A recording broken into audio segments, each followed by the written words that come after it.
Los cuerpos de seguridad aquí en Honduras llevan 3 años luchando contra la criminalidad usando un estado de excepción que hasta la fecha de hoy arroja cifras bastante interesantes. La verdad que no he visto la diferencia entre el estado de excepción y no estado de excepción. Para mí, el estado de excepción se quedó muy corto. Debió haber sido más, como más contundente. Comerciantes que viven con miedo, también víctimas de extorsión y muchos con la pregunta de la incertidumbre que genera este estado de excepción en donde las cifras dicen una cosa, pero a la vez la gente no percibe un cambio en general. Ha funcionado, de repente ha bajado los niveles de delincuencia, la tasa de seguridad pues ha ayudado. Aquí no entra cualquier gente pues a hacer algo, no, aquí es bien seguro. Esta semana desde Tegucigalpa vamos a estar debatiendo si el estado de excepción tiene fecha de caducidad. Pongamos las cartas sobre la mesa. ¿A quiénes les preocupa mucho esto? A los de las maras. Porque este decreto lo que le dice que la Secretaría de Seguridad puede actuar. Lo que estamos tratando de hacer es advertirle al gobierno de que está cayendo en delitos contra la Constitución. Realmente la narcopolítica está infiltrada en los 3 partidos políticos en este momento.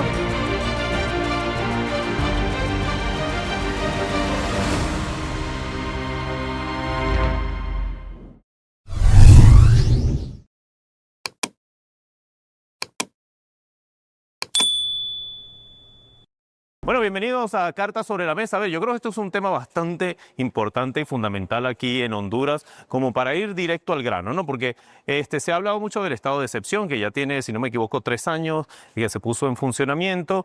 ¿Y cuál fue en ese momento cuando se decidió tomar esta decisión, valga la redundancia, la motivación principal? ¿Para qué se puso un estado de excepción en este país? Bueno, una decisión, una política de nuestro gobierno. Nos estaba informando la Secretaría de Seguridad, yo soy vicepresidente del Congreso, me acaba de entregar el último informe de que se ha logrado reducir los niveles de homicidio y ese decreto restringe 5 garantías de esta Constitución. Pero realmente la discusión de fondo es, ¿este decreto está teniendo resultados, sí o no? Yo lo que le puedo decir que de acuerdo a las estadísticas que nos han mostrado, sí, se ha logrado reducir muchísimo los homicidios, con un decreto que en términos generales no pone en precario los derechos de los ciudadanos que andan realizando actividades adecuadas. ¿A quiénes les preocupa mucho esto? A los de las maras, porque este decreto lo que le dice que la Secretaría de Seguridad puede actuar en este estado de excepción y puede entrar en allanamiento de morada al que está cometiendo un hecho criminal, ya lo dice la Constitución. Para nosotros, como gobierno, nos ha reflejado una política que nos ha permitido salvar vidas humanas, que al final ese es el gran rol del Estado. Pero hay un indicador particular que demuestre, bueno, aquí el vicepresidente nos mostraba un poco los números, pero el indicador de la calle, el de la gente, porque yo preguntaba y algunos me decían, bueno, no, de la inseguridad todavía sigue siendo un problema. La gente en la calle, ¿qué dice? El problema no es que nosotros como sociedad civil estamos en contra de medidas contundentes contra el crimen organizado, ni estamos en favor de las maras y pandillas.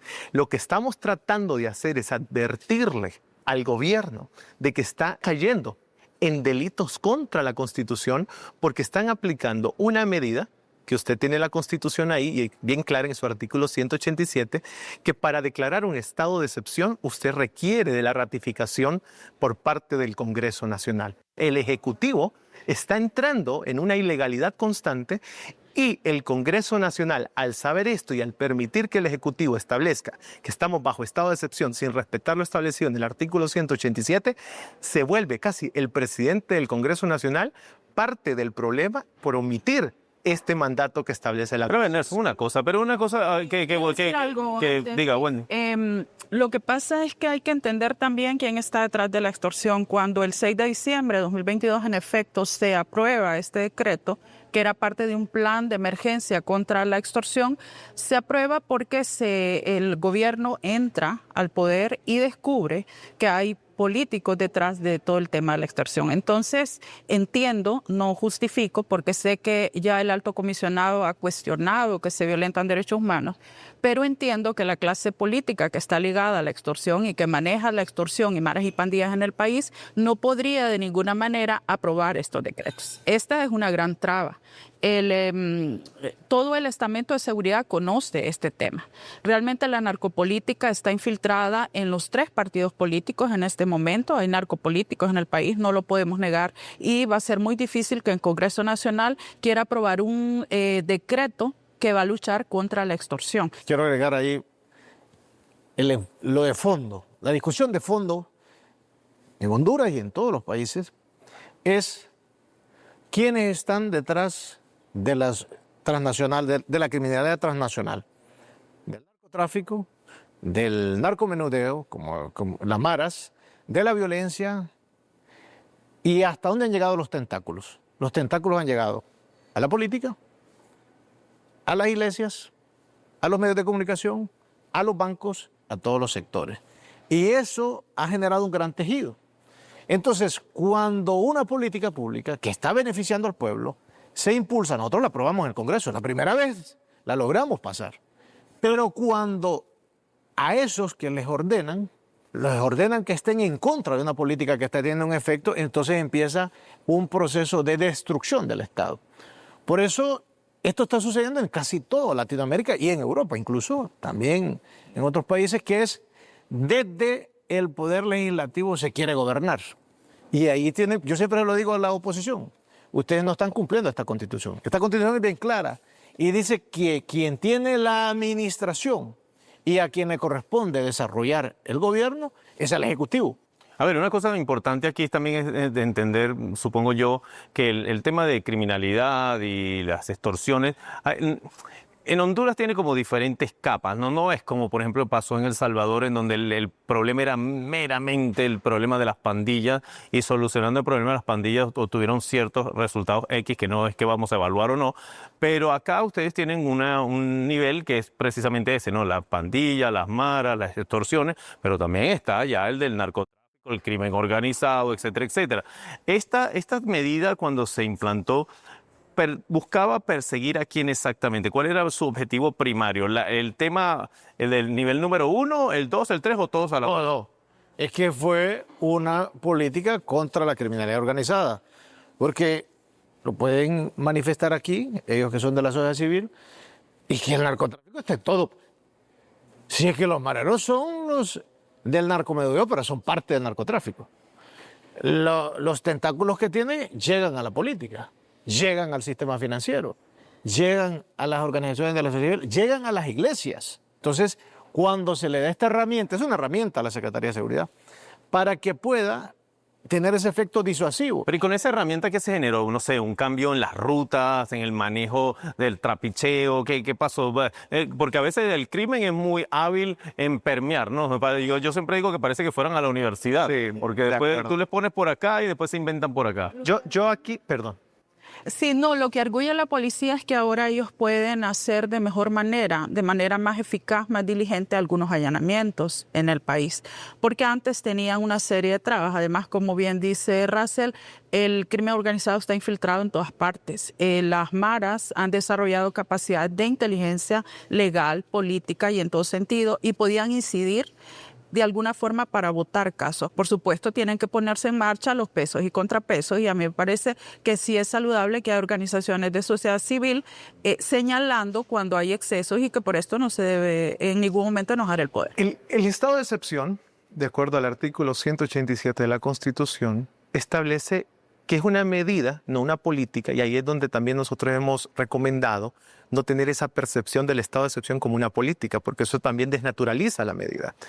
Es que en 45 días se resuelve una crisis. Tuvimos el COVID, hubo un estado de excepción para controlar, ¿verdad?, que las personas no se siguieran contagiando. Era justificado, era proporcional y se mantuvo hasta que llegaron las vacunas. El problema es que ya casi tenemos 3 años bajo un estado de excepción y la crisis no se ha resuelto, ni la hemos escalado al menos a problemas, sino que se mantiene como una crisis. Yo aquí les traigo, esta es una estrategia nacional contra el crimen, delincuencia organizada que presentó hace una semana la Secretaría de Seguridad. Hasta ahorita estamos viendo una estrategia, casi como una política, al último año del gobierno. Esto es lo que quería yo acotar. ¿No será también que aquí todo viene un poco obviamente de la mano? Porque si hay un sistema judicial débil, tampoco, al final esto se convierte solamente en un atajo, ¿no? Como para ir resolviendo problemas de momento, pero no se resuelve el problema de raíz porque el sistema judicial, el sistema en general, la manera de hacer denuncias, las cortes, los juzgados, los jueces, pues no facilita. Pero es que aquí no es al fondo. La criminalidad es un fenómeno social, Nelson. Tiene causas. Y estamos de acuerdo. Entonces, si nosotros no estamos hablando sobre los efectos, aquí podemos pasar tertuliando, pero tiene causa. La causa es la pobreza, la causa es la exclusión, la causa son todos estos fenómenos, y si sigue estando esa causa, el gobierno y quien esté gobernando, para eso se elige, para que tome políticas. Y entonces esa política que está implementada Permítame, perdón, no contradecirlo, pero no estar de acuerdo con usted en una cosa. A mí me parece que por la experiencia, sobre todo en América Latina, que sí, en efecto, obviamente las clases más necesitadas, de menos recursos, obviamente caen en la criminalidad por un problema de estructura, falta de recursos, etcétera, etcétera. Sin embargo, yo soy el que siempre vota porque aquí los verdaderos criminales son los de arriba, porque aquí la pirámide no viene de abajo para arriba y por eso es que tenemos criminalidad. Son estos de allá arriba los que negocian, los que tienen carteles en Estados Unidos, en toda América Latina, los que generan un negocio que obviamente va permeando y que termina secuestrando a las clases menos, obviamente menos habilitadas, que de menos recursos, de menos educación, porque no se ven atrapadas. Los está metiendo en un problema porque esos son temas tabús que no van a tocar. No, y además es un tema, yo te le voy a decir una cosa, el derecho penal ya profundizó en las razones por las cuales el ser humano cae en la criminalidad. ¿Va? Por supuesto que si vos no tenés normas y si no hay un Estado, si no se aplica, entonces la impunidad permite que muchas también se involucren. Doctor, pero estamos hablando de suspensión de derechos y garantías. Oiga, bien, qué delicado es eso. O sea, yo no voy a jamás a decirle o ir en contra de lo que usted, del análisis que usted está haciendo del contexto, porque estamos bajo un fenómeno del narcotráfico, estamos invadidos, el tema de la corrupción, el tema de cómo las redes y las estructuras se han arraigado en el país. Eso no lo vamos a discutir y más bien la sociedad civil es la que más ha exigido contundencia en ese tema, ¿verdad? Que es lo que le envidiamos a El Salvador.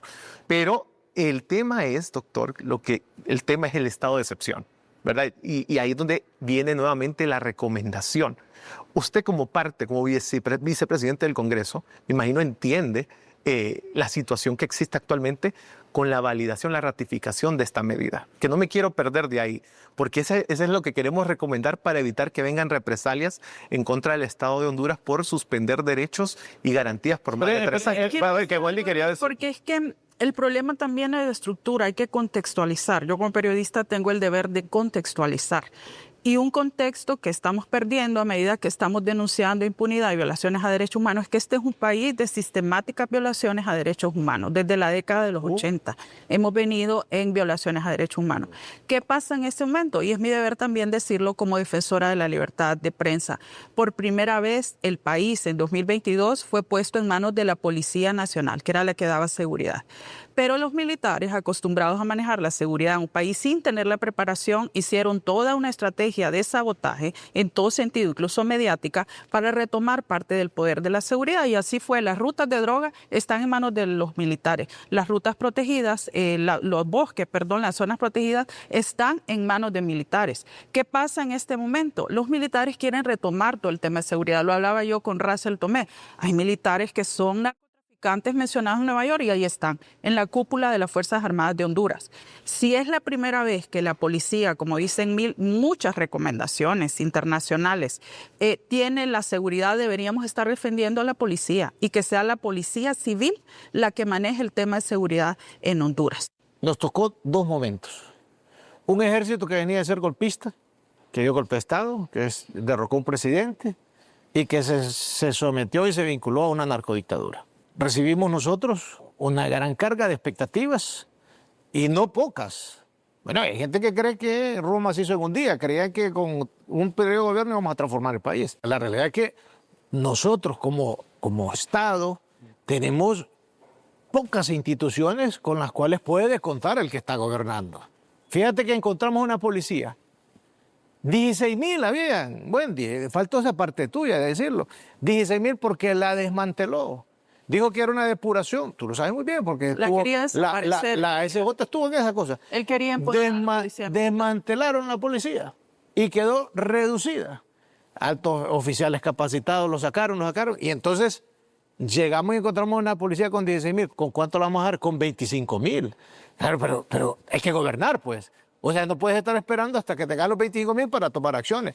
Hablando estrictamente de la Policía Nacional, ¿hasta qué punto la policía obviamente han incrementado el número, se ha también profesionalizado su labor y también su remuneración? Porque una de las principales causas precisamente de este problema en muchos países de América Latina que tienen este flagelo es que, claro, tú no le puedes decir al policía, enfréntate tú con los delincuentes de tu mismo barrio, De acuerdo. en un sistema frágil en donde a lo mejor consigues que lo arresten y mañana lo sueltan y entonces ahora viene mañana por ti y por toda tu familia, como pasa en estos Y países. estamos no es un mal menor. Estamos olvidando hitos dentro de esta administración.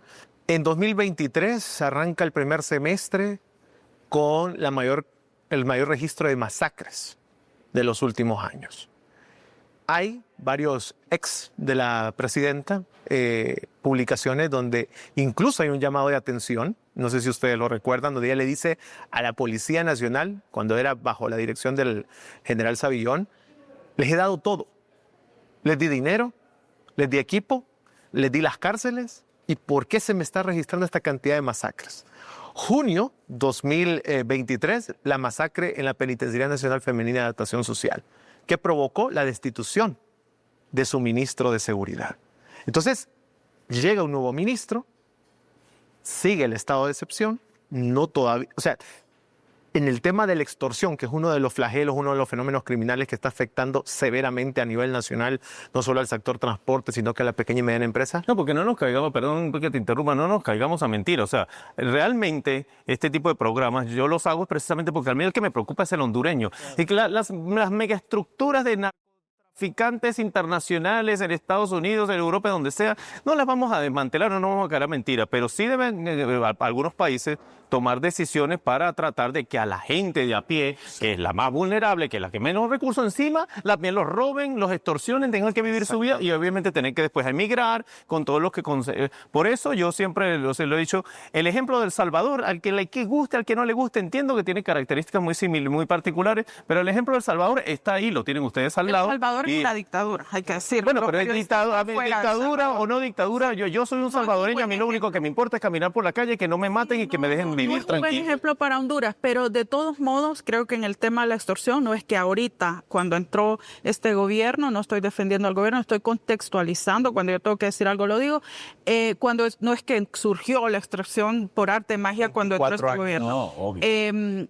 La extorsión nunca fue combatida en Honduras. ¿Qué pasó? Que sí surgió, aumentó la percepción pública sobre la extorsión, porque más gente empezó a hablar de la extorsión y es muy bueno. El debate público es bueno, presionar a las autoridades es bueno y qué bueno que hay un mayor debate. Entonces, la extorsión no ha disminuido porque realmente no se ha tocado las fibras más altas de la extorsión. Y yo creo que el estado de excepción también, como lo anunció la presidenta, había un plan de emergencia y dijo que iba contra los autores intelectuales, creo que dijo en aquel momento, de la extorsión. Y eso sí, yo digo, es una cuestión pendiente.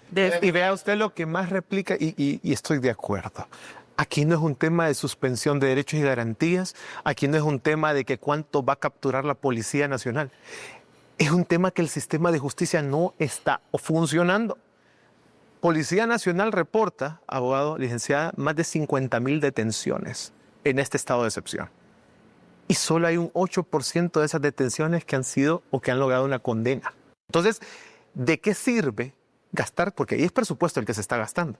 De tener tanta gente, que muchas de ellas, como usted lo dijo, a los días ya está afuera, y que la gente solo que le duele ver que el extorsionador que denunciaron, que lo pusieron, y que a los meses ya está afuera y sale enojado y se haga a cobrar el doble de la extorsión que estuvo pagando antes, eso es lo que la gente le duele, eso es lo que la gente le duele. Pero también hay que decir una cosa, perdón, Russell, porque yo tengo la información puntual de eso. El detalle, mira, 3 puntos te quiero decir. Primero, el bipartidismo no quiere que aprobemos la ley de colaboración eficaz. Sin herramientas, el sistema de justicia va a tener dificultades.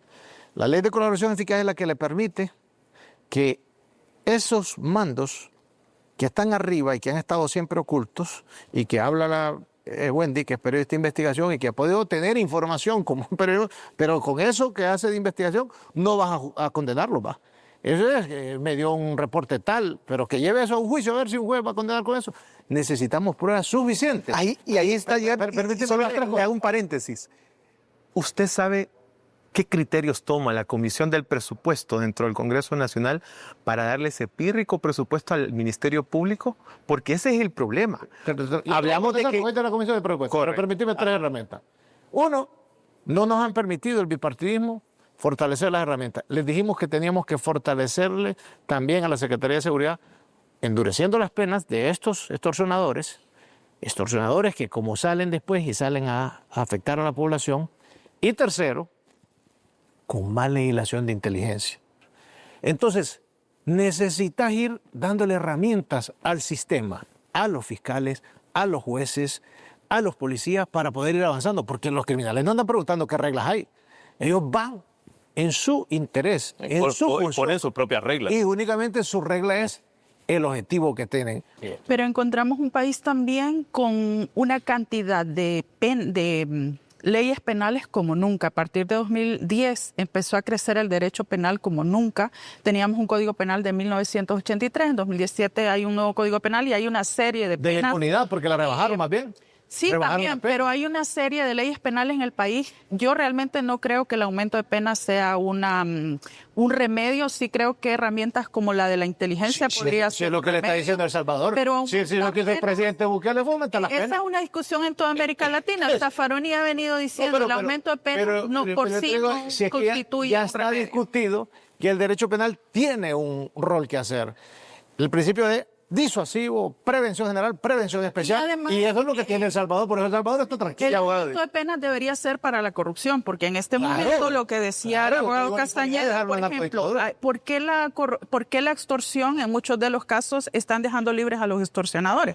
Y lo conozco porque lo he investigado. Hemos hecho investigación periodística, hay jueces que están coludidos, hay testigos que les pagan y no llegan a declarar, hay personas especializadas en botar la prueba científica en este momento. Esto está pasando en las cadenas de custodia, en los juzgados del país.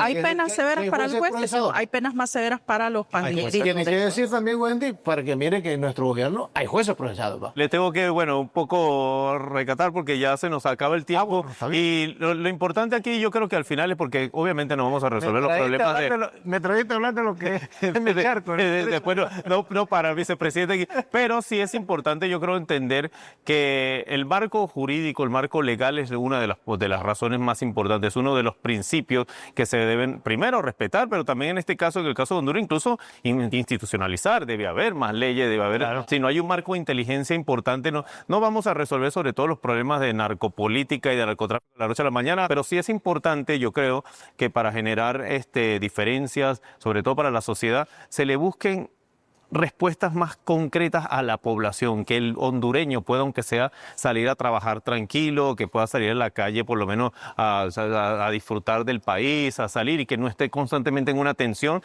y sobre todo que pueda trabajar en paz y no que le estén el poco dinero que genera a lo mejor en esta economía, encima se lo estén robando. Uno tiene derecho una percepción. Tiene derecho, el ser humano tiene derecho a ser feliz, tiene derecho a vivir en una plenitud, tiene derecho a garantizar estas disposiciones que dice esta Constitución, y ese es el gran rol que le corresponde a los que nos metemos esto en la política para gobernar. Bueno, les agradezco muchísimo de verdad que se hayan acercado aquí para conversar con nosotros. Nosotros aquí en Cartas sobre la Mesa continuaremos en Tegucigalpa la semana que viene, donde por ahí lo mencionó Wendy, también vamos a estar hablando ahora de la famosa Sisi, de todo el ataque a la corrupción en Honduras.